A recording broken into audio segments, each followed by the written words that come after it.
Et donc vous n'allez pas repartir avec un agenda ordonné, minuté, qui vous explique comment agir et comment organiser votre quotidien en tant que thérapeute ou organiser les tâches de travail jour par jour, heure par heure, pour devenir le maître du temps, le secret du temps, les 3, les 7, les 5, le secret du temps, comme on le voit sur les je sais pas si vous êtes d'habitude sur les réseaux sociaux. Je ne vais pas non plus vous exposer une routine matinale ou bien un exercice à faire pour gagner du temps.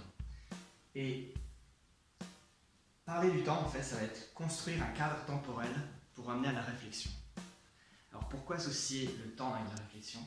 Parce que l'espace, lorsque vous allez organiser une activité, vous allez organiser un espace confortable, vous allez organiser la lumière, vous allez organiser les meubles, etc. Lorsque, dans le temps, vous allez avoir une idée, vous allez vous projeter dans cette idée, vous allez la construire, vous allez la réaliser.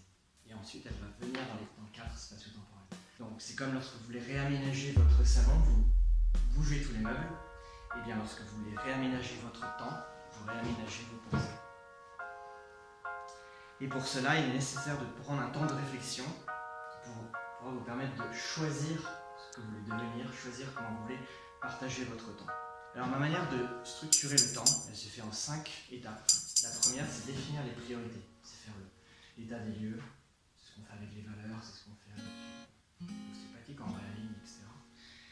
Et la deuxième étape, eh bien, c'est ralentir, c'est faire rien, c'est observer. Deuxième étape, ça sera accélérer. Ensuite, c'est les cycles. C'est exactement ce qu'on vient de voir avec l'eau.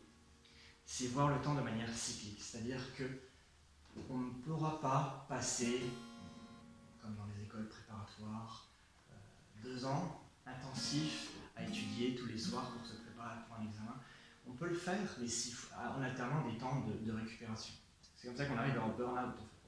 5 ans, on vient de démarrer son activité. Donc c'est alterner entre des phases d'accélération, des phases de ralentissement.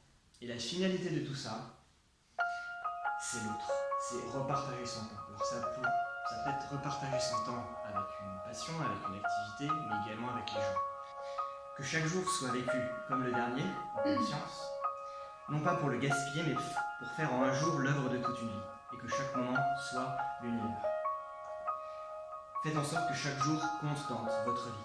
Apprendre à jouer avec le temps, et considérer le temps comme une ressource, comme peut être l'argent, comme peut être l'énergie, comme peut être l'espace, et écouter son propre rythme, c'est-à-dire maîtriser l'accélération et les ralentissements par nos propres choix. Et vous connaissez peut-être le film Eat, Pray, Love, et je rajoutais Share, donc manger, prier, aimer et partager. Je veux vraiment sortir de cette vision de développement personnel qui est centrée sur soi et sur, on va devenir, ouais, mais c'est mieux si on le devient à plusieurs aussi.